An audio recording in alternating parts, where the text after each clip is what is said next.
Gresham College presents Ghosts of Departed Quantities, Calculus and Its Limits by Professor Raymond Flood. I want first of all to outline my programme of lectures this year and why I've chosen them. The 17th and 18th centuries witnessed the beginnings of modern mathematics. New areas of the subject came into being, notably the calculus, while others, such as number theory, were reborn or took on a new lease of life. Fundamental problems, such as that of determining the orbits of heavenly bodies, were solved or investigated with novel techniques. It was the age of Newton in England, Descartes and Pascal in France, and Leibniz in Germany. It was also the age of gatherings, the formation of national scientific societies, such as London's Royal Society and the Academy of Sciences in Paris, and the founding of scholarly institutions, such as the St. Petersburg Academy and the Academy of Sciences in Berlin, and of course Provost. Gresham College was founded in 1597, just on the eve of the 17th century. The following 19th century saw the development of a mathematics profession in which people earned their living from teaching, examining and researching. The mathematical centre of gravity moved from France to Germany, while Latin gave way to national languages for publishing mathematical work. There was also a dramatic increase in the number of textbooks and journals. Because of this increase in mathematical activity, mathematicians began to, indeed needed to, specialise. While one would use the term mathematician in the 18th century, by the 19th century they described themselves as analysts, algebraists, geometers, number theorists, statisticians and applied mathematicians, terms which the mathematicians themselves evolved. This need for specialisation was avoided only by the very greatest. In each specialism there was a revolution as well as an evolution in its depth and extent. But each discipline experienced a movement towards an increasingly abstract style, with an increased emphasis on putting mathematics on a sound and rigorous basis and examining its foundations. In my lectures this year, I will look at the developments that shaped 6 of these areas: the calculus today, algebra in November, geometry in December, a Christmas treat, then number theory in January, statistics in February, and applied mathematics in March. In each lecture, I will introduce the problems that were worked on, the main people involved, and crucially, the core ideas and techniques that were developed. And I intend to do it in an accessible, interesting, stimulating, and informative way. So, to begin with the calculus. The ghosts of departed quantities don't refer to any of my predecessors, by the way. I want to introduce the calculus using the ideas of motion, tangents and areas, and calculate them in some cases. This will bring in some of the works of Newton and Leibniz, their magnificent achievements and their squabbling. A more important controversy will be with Bishop Berkeley, who drew attention to the shaky logical foundations of the calculus. And I will finish with how a resolution to the difficulties Berkeley raised was obtained. Later, I will use motion, the change of position with time, to explain the underlying ideas and problems. Excuse me. For example, if we know the distance we have travelled each time during a journey, what is our speed at each time? And conversely, if we know the speed at each point in our journey, how do we find out how far we have gone at each time in the journey? The word calculus is perhaps off-putting. In general, a calculus is just a particular system or method of calculation and of reasoning. In Latin, where the word comes from, the original meaning of a calculus is a pebble or a stone used for reckoning and for calculation. The calculus I want to talk about is made up from 2 seemingly unrelated strands, now called differentiation and integration, and is probably the most important mathematical technique ever devised, and later we shall see examples of its use. The first part of the calculus, integration, is used to find areas of shapes in two-dimensional space or volumes in 3 dimensions. Here we have a straight line, and integration just means finding the areas under the line and above the horizontal axis. And I've shaded in one particular area here under the straight line and between the values 0 and 2. Work on some of these problems went back a long time. For example, to Archimedes, a native of Syracuse on the island of Sicily and one of the greatest mathematicians of all time. In the 3rd century BC, he made impressive calculations of the volumes of spheres, cones and cylinders, such as his celebrated result illustrated on the right, and which he wished engraved on his tomb, that the volume of a cylinder is 1.5 times that of the sphere it surrounds. The second part of the calculus, differentiation, is concerned with how fast things move or change, and is used in finding velocities, speeds, and tangents to curves. It's concerned with rates of change. Here I've shown a curve and the tangent to it at a particular point. The tangent is the dotted line going up here to this particular curve, y equals x squared. The tangent is a line that just touches the curve.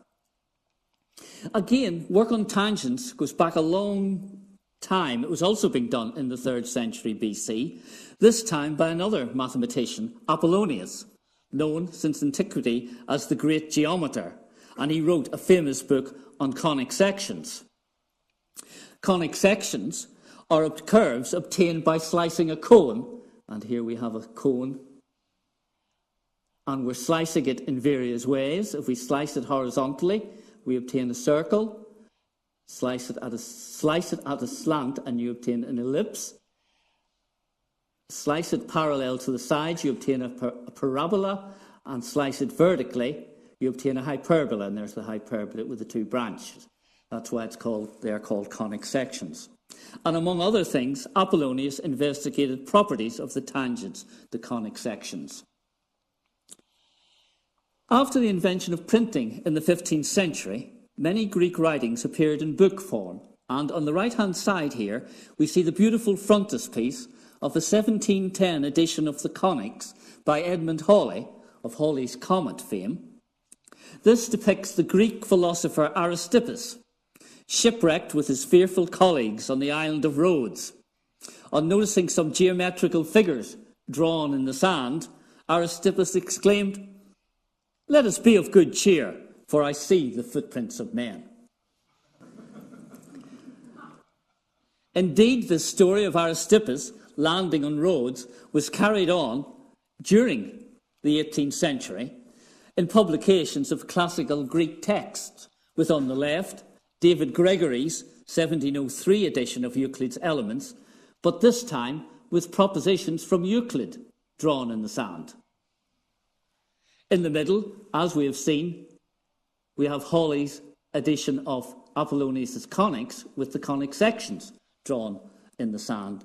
And on the right, Torelli's edition of Archimedes, and this time with a spiral, in fact an Archimedean spiral, drawn in the sand. As the 17th century progressed, it was gradually realised that these 2 strands of finding tangents and of finding areas are intimately related. It was Isaac Newton and Gottfried Leibniz who in the 17th century independently developed what we now call the calculus, which can be thought of as a systematic way of finding tangents, a systematic way of finding areas, and I will come back to explain the emphasis I'm giving to systematic in those 2 points, and a profound connection between tangency and area problems. And my main point of the lecture is to show that profound connection. We shall see later that finding tangents and finding areas are inverse processes. This means that if we follow either process by the other, we return to our starting point. Newton and Leibniz had different motivations in developing the calculus. with Newton focusing on motion and Leibniz concerned with tangents and areas. Let's start with Newton. Here is Godfrey Kneller's fine 1689 portrait of Isaac Newton at age 46. Isaac Newton was born on Christmas Day 1642 in the hamlet of Woolsthorpe near Grantham in Lincolnshire. This is the date by the Julian calendar, then in force in England. For the rest of Europe, already using the modern Gregorian calendar, the date was the 4th of January 1643. He went to Cambridge University, where he was later appointed Lucasian Professor of Mathematics at the age of 26, staying in post for over 25 years until 1696, when he moved to London to become Warden and then Master of the Royal Mint. He became President of the Royal Society in 1703. He remains, I believe, unchallenged in the depth and breadth of his mathematical and scientific work. He developed the general form of the binomial theorem, explained the relationship between differentiation and integration, studied power series, and analysed cubic curves. In gravitation, Newton asserted that the force that causes objects on Earth to fall is the same as the one that keeps the planets orbiting around the Sun, and that they are both governed by a universal law of force. To illustrate Newton's approach to differentiation, let us think of a concrete situation where we drop some object from a height. If we were to do so, we could measure the distance fallen after 1 second, 2 seconds, 3 seconds, and so on. And if we did so, we would see that the ball was covering greater and greater distances per second as it falls. In other words, the ball is going faster and faster as it falls, or another way to put it, it's accelerating. And if we ignore air resistance, we would find that the distance it falls is proportional to the square of the time for which it has been falling. And if you were watching University Challenge last night, you would have seen that one of the questions was to find out how far it had fallen after 5 seconds, which was not answered correctly, so if any of the teams had been at this lecture, they would have got another point. And it was a starting bonus as well. Making some measurements, we would find that the relationship between the distance that it falls, let's call it d, to the time that it's been falling, let's call it t, is that d is 4.9 times t squared. The number 4.9, we will find out, is related to the acceleration due to gravity. Our problem now is to find out the speed of the object at each time as it is falling. We're going to start by finding the average speed over an interval of time. The average speed over an interval of time is the distance travelled divided by the time taken. Then we'll make the time interval shorter and shorter to find the instantaneous speed. So let's do that. So we want to find the instantaneous speed from the average speed. Well, at time t, the distance fallen, is 4.9 times t squared. And at a slightly later time, which we will write t plus o, where o is a short interval of time, the distance fallen is 4.9 into t plus o all squared. I'm using o for the short interval of time because that's what Newton did. So therefore, in the time interval from t up to t plus o, the distance travelled is just the difference of the two expressions on the previous slide. And when you take one away from the other, you have to do a little bit of algebra to multiply out the term t plus o all squared, and you obtain a little bit of cancellation, and the answer is 9.8 to plus 4.9 o squared. So that is giving us the distance travelled in the time interval. So now, to find the average speed. Well, you saw in a previous slide that the average speed is the distance travelled divided by how long it took you to travel it, and therefore dividing by O, we get 9.8t plus 4.90.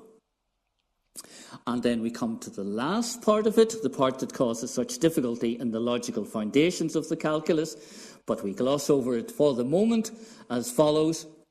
We want to find the instantaneous speed now from the average speed, and we say shrink the interval. That is, allow O to approach 0. Then this average speed, 9.8t plus 4.90. As O goes to 0, the 4.90 will disappear and it will approach the instantaneous speed of 9.8t. So after t seconds, the speed of the ball is 9.8 times t.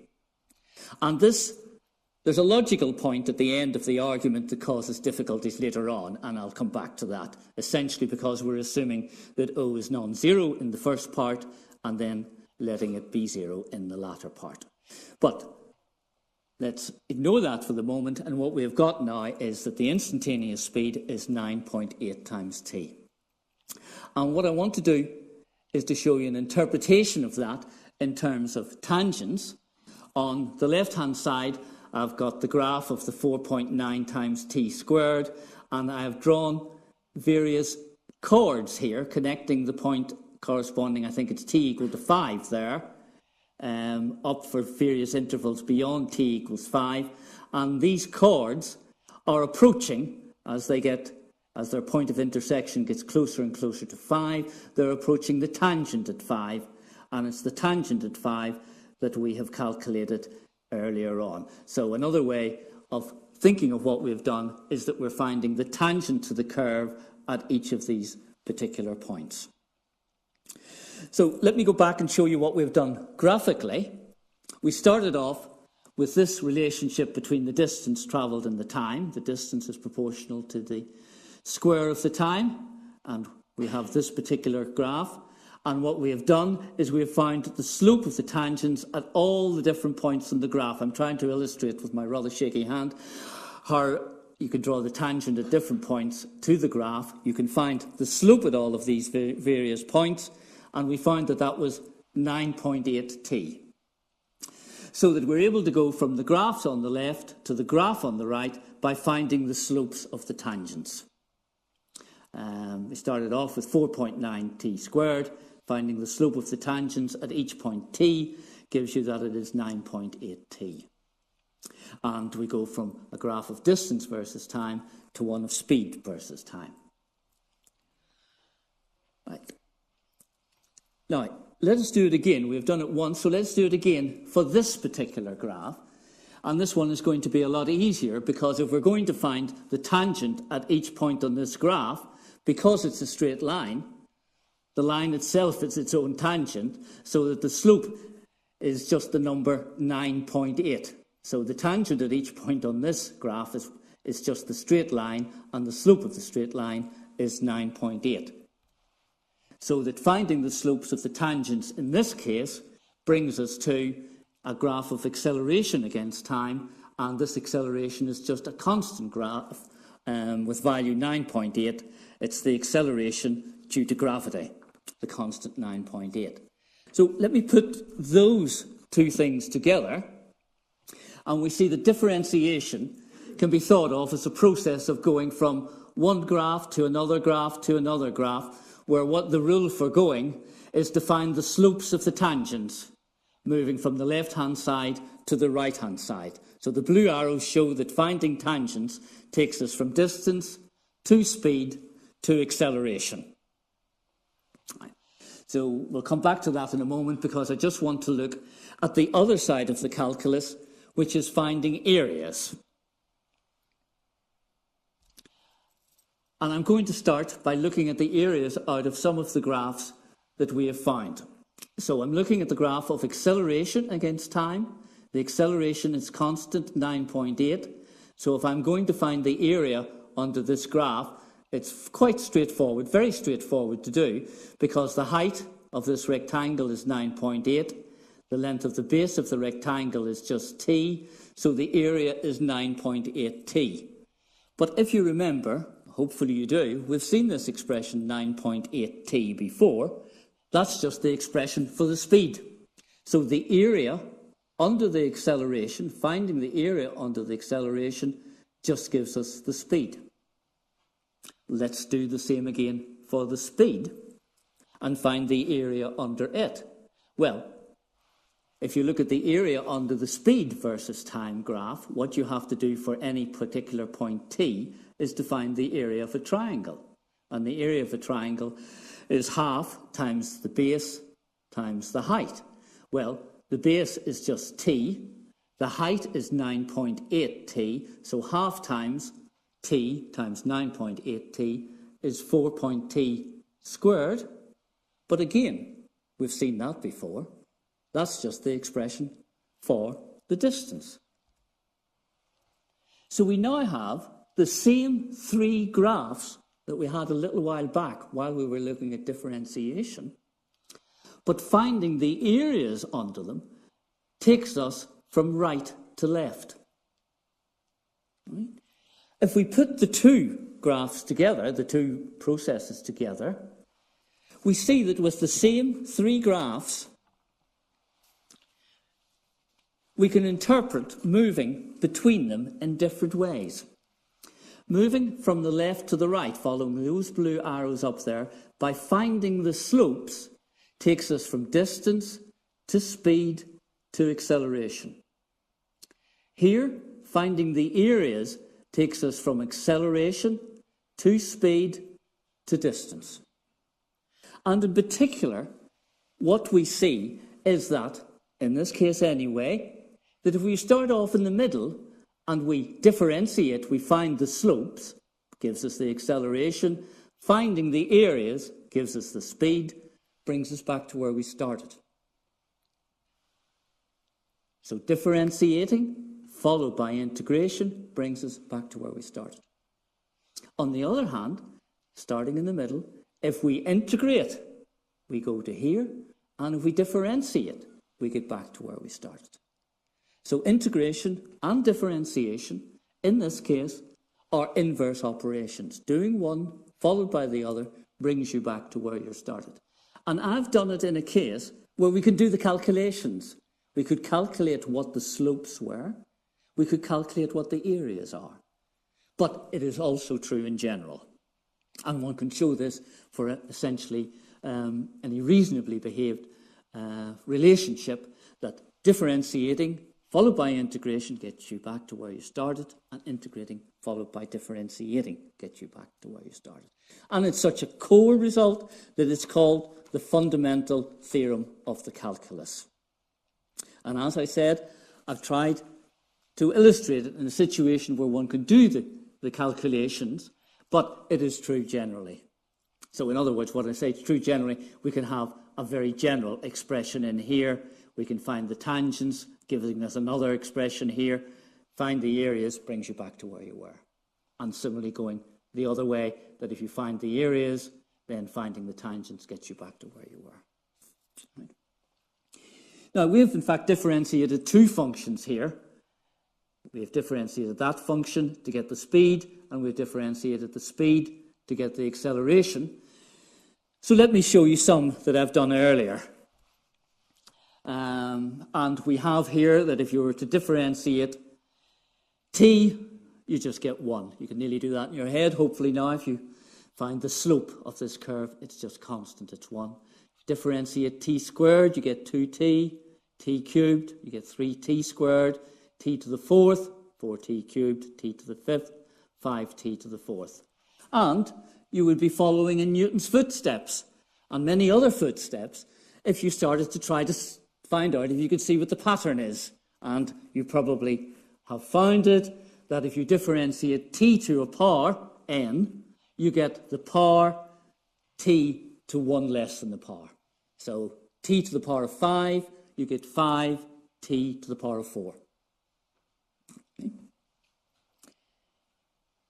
But remember what I said, differentiation and integration are inverse processes. Once you do a differentiation, if you integrate, you get back to where you were. So that means just by changing some of the words there and the words there, we will have a table of integration. So let's do it. Integration. So we get that on integrating this. We get, on integrating 2t, we get t squared. On integrating 3t squared, we get t cubed. On integrating 4t cubed, we get t to the fourth and 5t to the fourth, and in general, this thing here. So that's reinterpreting that table of differentiation. So this inverse property of differentiation and integration, called the fundamental theorem of the calculus, was also obtained independently by Gottfried Leibniz. And this striking portrait of Leibniz in his late 40s, Leibniz was the greatest theorist of logic and language since Aristotle, and a mathematician and philosopher of the highest rank. He was guided in his investigations by the desire for a logic of discovery and a language that would reflect the structure of the world. This showed itself in his work on binary arithmetic, which he invented, symbolic logic, his calculus, and his calculating machine. Here's what Leibniz wrote about in 1679 about the value of binary arithmetic. It is possible to use a binary system so that as soon as we have reached 2, we start again from unity in this way. And along the top here, we've got the denary numbers, 0, 1, 2, 3, 4, and then their binary equivalents, 0, 1, 1, 0, 1, 1 for 3, 1, 0, 0 for 4. What a wonderful way all numbers are expressed by unity and nothing. This is 1679. And of course, I don't have to tell you that binary arithmetic has been absolutely essential in the development of digital computers. Another aspect of Leibniz's plan, in which he wished to use mechanical calculation to find a way to error-free truth. And the machine's, it's a beautiful diagram of the machine, the handle that one turns here, and then the counters going along the top here. He wished to use mechanical calculation to find a way to error-free truth. And the machine's crucial innovation was a stepped gearing wheel with a variable number of teeth along its length, which allowed multiplication on turning a handle. Leibniz's stepped wheel was an important component of mechanical calculators until they were replaced by electronic calculators in the 1960s. And we can see a pattern developing here, which is why I showed you these two things. They're automatic ways of developing a calculus of reasoning, and that's the approach that he took for the differential calculus that I'll come on to in a moment. Leibniz was born in Leipzig and went to the university there at the early age of 14. Where his father was professor of moral philosophy. And after that to Altdorf, where he took his doctorate degree while still only 20. He was exceptionally talented with wide-ranging interests across many disciplines. But unlike Newton, who had great academic success and recognition in his own lifetime, Leibniz did not obtain an academic position after leaving university. And he spent 40 years in rather minor positions, travelling around Europe and representing the interests of the Elector of Mainz and the Duke of Hanover. Leibniz's calculus was by far his most ambitious and influential work, and again arose from his desire to find general symbolic methods for uncovering truths. Leibniz's calculus originated in a different manner from that of Newton's, being based on sums and differences rather than on speed and motion. And in 1675, Leibniz introduced two symbols that would forever be used in the calculus. One was his d, or dy by dx, which some of you might remember, notation for differentiation, referring to a decrease in dimension, for example, from areas to lengths. The other was the integral sign, attempting to find areas under curves by summing lines. He defined omnia, Latin for all the lines, all the L's, which he then represented by an elongated S for sum, which then morphed into the modern integral sign. So it really is just another way of writing S for sum, for adding up all the lines in order to find the areas. And here is the first occurrence of the integral sign on October the 29th, 1675, from a manuscript of Leibniz. Quite hard to make out here, so where I took it from is enlarged it slightly, and there you can see the integral sign. There you can see the integral sign. The very first appearance of the integral sign. And here we see what is possibly the most important and influential paper in mathematics. Leibniz's 1684 account of his differential calculus. The title, of course, is in Latin. The translation is New Method for Maxima and Minima, and for tangents, that is not hindered by fractional or irrational quantities, and is the only method of calculus for these. And Leibniz presented algebraic rules for differentiation. There's one down there. There's another one there. They're quite hard to make out here, so I've written them out. Modern notation here. And we've actually finished with our manipulation of symbols, so I don't want you to get overwhelmed by the scab of symbols. What I want you to take out of this is the fact that there are a set of rules that if you know how to differentiate or integrate, let's say here it's differentiate v, and you know how to differentiate y, this tells you how to differentiate their sum. This tells you how to differentiate the result of multiplying them together, their product. This tells you how to differentiate the result of dividing one by the other, their quotient. So it's a set of rules.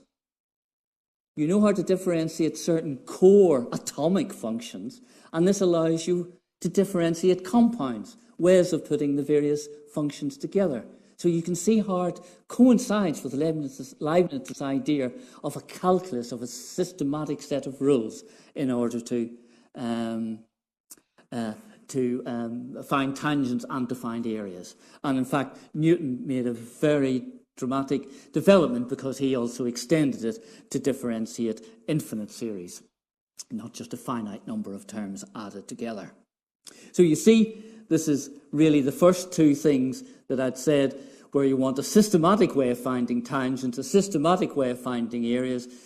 What I mean by systematic is that you know how to differentiate some core, some atomic functions, and then you're able to put them together in different ways, and you're able to differentiate the result of putting them together in different ways. And then the third thing that I'd said was a connection between the two, and we've seen, I've tried to illustrate that for you in a particular case, that differentiation and integration are inverse processes. So let me turn now to the dispute, the priority dispute between Newton and Leibniz as to who invented the calculus first. Newton was probably the first to discover his results on the calculus in 1665 to 1667, when he had left Cambridge because of the plague and returned to Woolsthorpe Manor. But although he circulated his discoveries privately to his friends, they were not published until much later.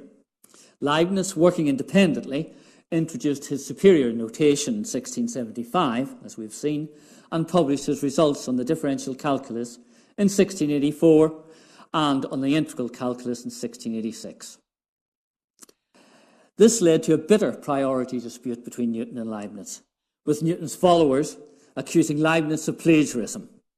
With much ill feeling between Britain and the continent on the issue, Newton, as president of the Royal Society, arranged for an independent commission to investigate the issue. It was not Newton's finest hour. He personally chose the members of the commission, writing much of the evidence for them to consider, and the commission unsurprisingly ruled in his favour. An interesting aspect of the priority dispute was the way in which each side posed problems and challenges to the other side. The idea seemed to be that if your opponent could not solve them, then it threw doubt on their claims to have invented the calculus. One of the most important of these challenges was one posed by Johann Bernoulli. The problem again concerned something falling, which is why I picked it apart from its dramatic solution, and its solution shows the power of the calculus. Johann Bernoulli was a prolific mathematician. He posed many problems in connection with the priority debate between Newton and Leibniz, and of these, the most significant for the development of mathematics was that of finding the curve of quickest descent. He posed the problem in June 1696 concerning an object descending under gravity along a curve from a point A to a point B. So we've got a point A and we've got a point B.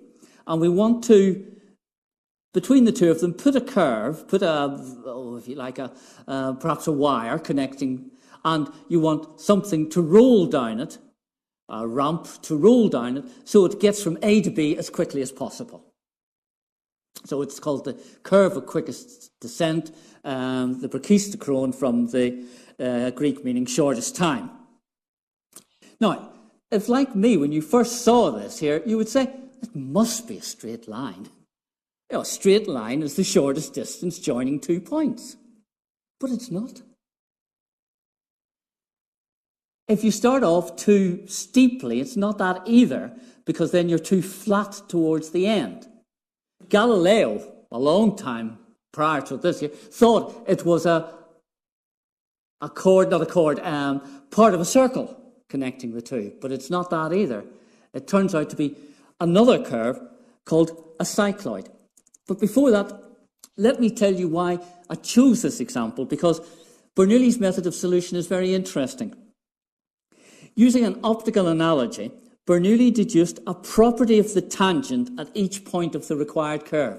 So we're looking for the curve between A and B along which the ball will take the shortest time. He finds a property of the tangent to the required curve. He hasn't found the curve, he's found a property of the tangent to the curve. He needs to go for this equation for the tangent to find the curve. This was an example of what was called then an inverse tangent problem. You can see why it was called inverse tangent problem, because you know something about the tangent and you want to find the curve, but it's now called a differential equation. And, excuse me, he then solved the differential equation to show that the desired curve is a cycloid. So let me show you the cycloid first of all, and then show you something very beautiful. So a cycloid, it's a particular curve, right, and it's the curve traced by a fixed point on a circle rolling along a straight line. So here I have a circle which is going to roll, and you've got a point on that circle. You keep your eye on that point as the circle rolls along, and that point will go like so. One can think of a cycloid as a curve traced out by a piece of mud on a bicycle tire when the bicycle is wheeled along. So you look at the path in space of that piece of mud on the bicycle wheel. And this cycloid will give you the curve of quickest descent, the brachistochrone. And if you go to the Museum of the History of Science in Florence, you'll see this beautiful model. It's about 8 foot in length. Now, this curve here is the cycloid. All right? It's the right way up now for the problem that we're dealing with. This is just a straight line. A ramp in the form of a straight line. And what you can do is you can attach this straight line ramp at various points on the cycloid. You can see the little points for attachment. Then if you look up at the top here, this doesn't come out as clearly, there's a little mechanism that allows you to release 2 balls at the same time. One here that will go down the cycloid, the other one here that will go down the straight line ramp. And you flick the lever, look at it, and you see the ball going down the cycloid arrives before the ball going down the ramp. It's quite astounding. It's so counterintuitive that the straight line distance is not going to be as quick as the curve distance. So really it's a marvellous introduction to the power of the calculus. Okay. Let me return now to conclude, really, in the foundations of the calculus and a logical difficulty which was brought out by Bishop Berkeley. Bishop Berkeley was a philosopher of the first rank, and I will summarise part of his philosophy as, does matter truly exist without an observer, or, if to be, is to be perceived? And gave rise to this amusing pair of limericks from Ronald Knox. There was a young man who said God must find it exceedingly odd when he finds that the tree continues to be when no one's about in the quad, which brought forth this reply: Dear sir, your astonishment's odd. I'm always about in the quad, and that's why the tree continues to be, since observed by yours faithfully, God. There was a belief that mathematics could provide a logically sound foundation for investigating and predicting the behaviour of the natural world. It was part of the motivation for translating and commenting on the ancient Greek texts, some of which we saw earlier. Berkeley pointed out, however, that mathematicians could lay no greater claim to certainty and rigour than theologians and philosophers. And in this work, The Analyst, published in 1734, Berkeley attacks the foundations of the calculus. The full title is The Analyst, or a discourse addressed to an infidel mathematician. The infidel mathematician is believed to be Edmund Halley, still of Halley's Comet fame, and who persuaded and cajoled Newton to produce his great work, Mathematical Principles of Natural Philosophy, which contains Newton's laws of motion and his law of universal gravitation. Halley was an atheist and persuaded a friend of Berkeley to refuse to accept from Berkeley the last rites before his death. Berkeley's purpose can be seen from the subtitle. It is examined whether the objects, principles, and inferences of the modern analysis are more distinctly conceived or more evidently deduced than religious mysteries and points of faith. And in case we are still in doubt, he rams his counterattack home with a well-chosen quote from St. Matthew's Gospel. "First cast out the beam out of thine own eye, and then shalt thou see clearly to cast out the mote out of thy brother's eye." You don't get many title pages like that these days. Well, inside, one of the most powerful of his queries was this: whether mathematicians, who are so delicate in religious points, are strictly scrupulous in their own science, whether they do not submit to authority, take things upon trust, and believe points inconceivable, whether they have not their mysteries, and what is more, their repugnancies and contradictions. And the title of this lecture comes from another part of The Analyst, where he says, "And what are these same evanescent increments? They are neither finite quantities, nor quantities infinitely small, nor yet nothing. May we not call them the ghosts of departed quantities?" So let's see what Berkeley was attacking. So I'll go back to my slide where I did that calculation, and we look at the last point on it, the last couple of points here. And Berkeley was attacking the justification for the last steps, where we calculated instantaneous speed from the average speed. It's at the bottom of the slide, slightly bolder. Now, he interpreted this as saying, you're just letting O be zero.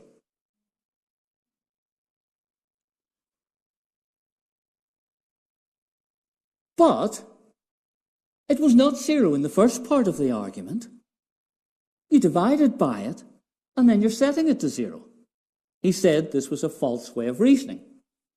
And we can certainly see in simple examples where dividing by zero gives false results. Here, I think, is the simplest one.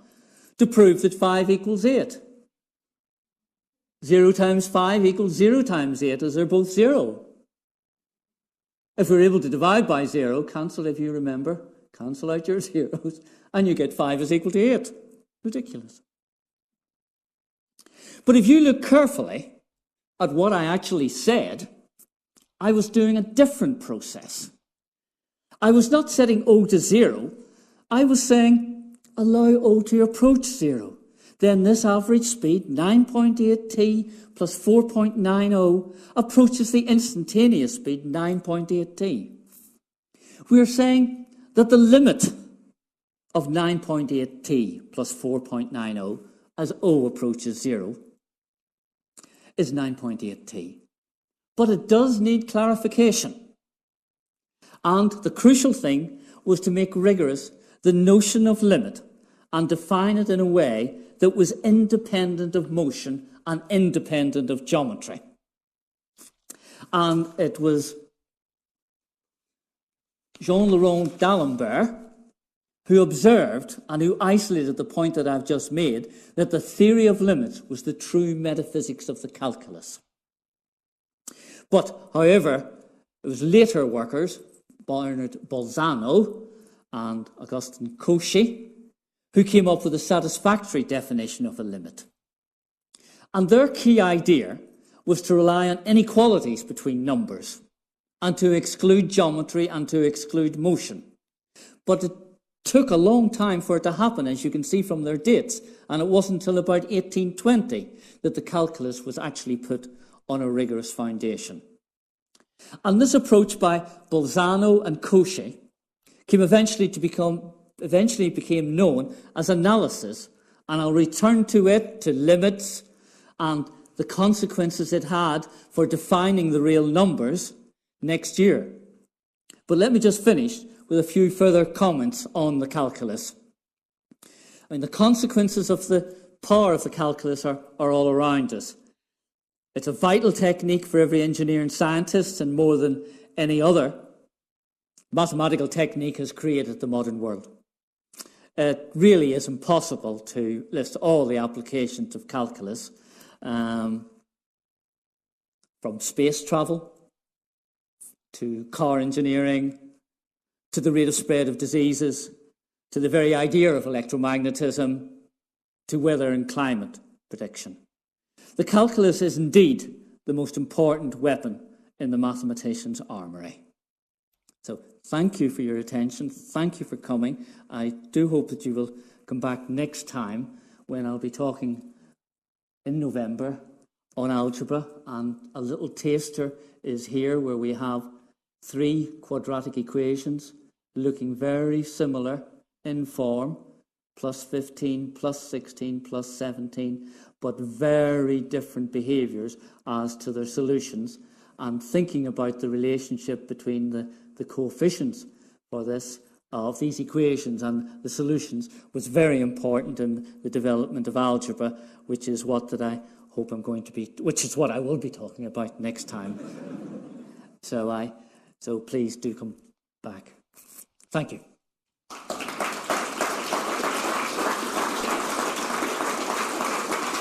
And do remember now that if you did enjoy the lecture, do come back and bring a friend, and if you didn't, just recommend me to somebody you dislike.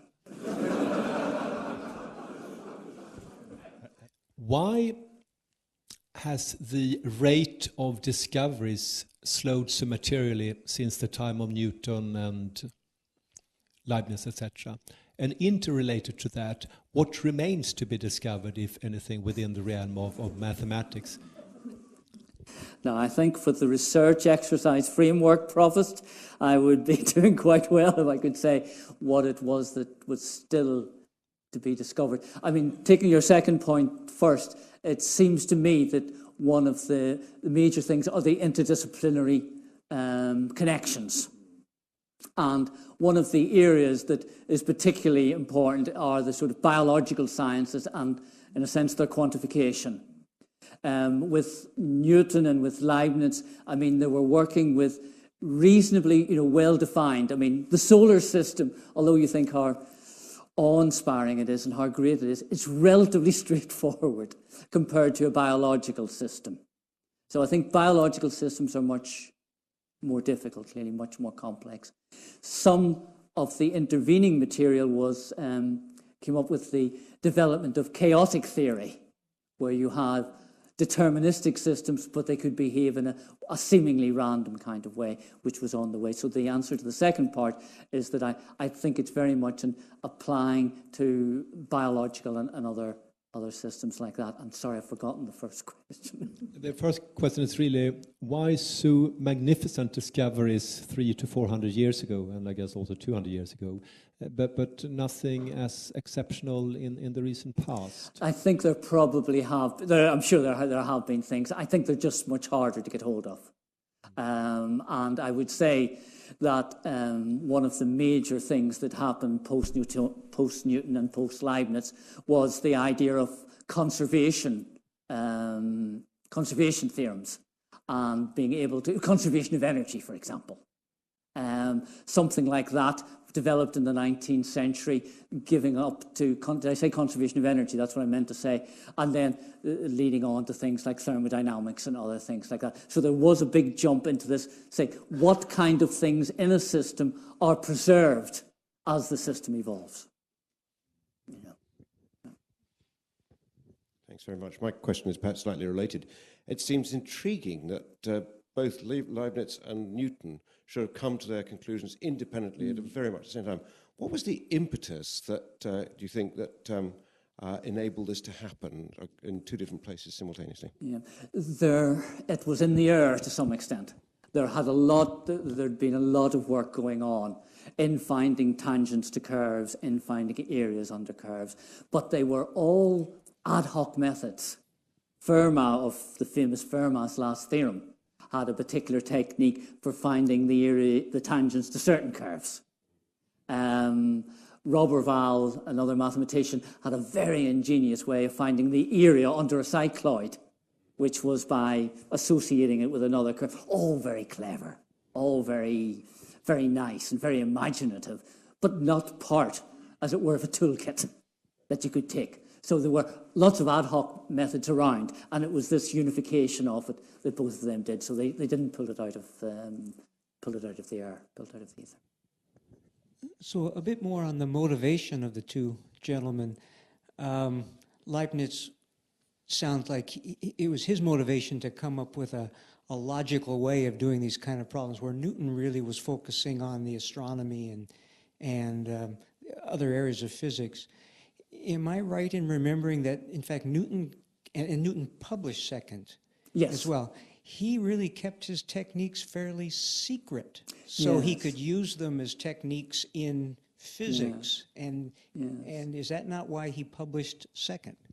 Yes, very hard to psychoanalyze Isaac Newton. He was a strange person. I mean, I'm full of admiration for what he did, but you wouldn't want to be trapped in a lift with him.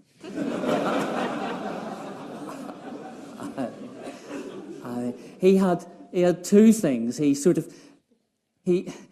wanted to keep things secret, but he didn't want anybody else to get credit for the discovery of them. For example, in the response to your questions, I would sort of. It's very hard to know what was going on in his mind. He was very, compared to Leibniz, he was quite lucky, and he got the academic preference, and he got up the slippy academic pole, quite early. And part of the reason actually was that Mercator published a book in the 1660s on logarithms. Newton had already done that work on logarithms, so he composed a treatise and circulated it among his friends. No, that's not right. He gave it to another person who circulated it amongst his friends. And that established a reputation that allowed him to be appointed to the chair. And, in some ways, that a lot of his work wasn't, until relatively recently, by Whiteside, was published in his mathematical works that he kept hidden in his manuscripts. And if you read the kind of thing that he did, he spent less time working on mathematics than he did in alchemy.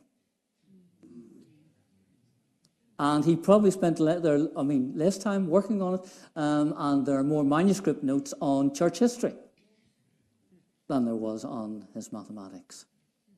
He just quite remarkable range of interests.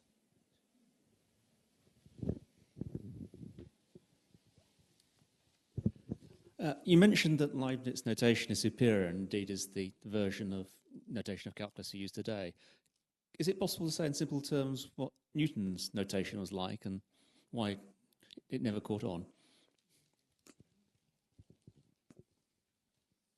Yes, it is. The first part of your question, what Newton's notation was, he would use, for differentiation, he would put something like a dot over the thing that was to be differentiated.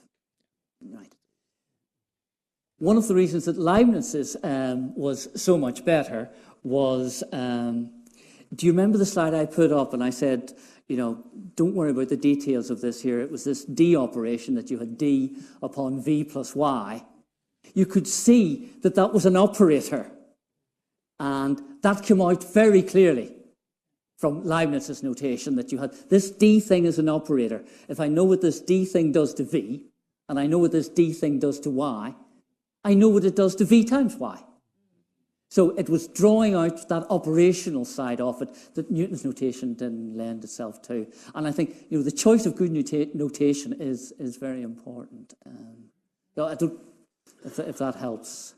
That's the way I think of it. That's hard. And similarly for the integral thing, if you know how to integrate your favourite function, Provost, my favourite function, then we know how to integrate the sum of them. I didn't catch that, no. What's your favourite function? Oh, what's my favourite function? Yeah, usually wedding receptions, but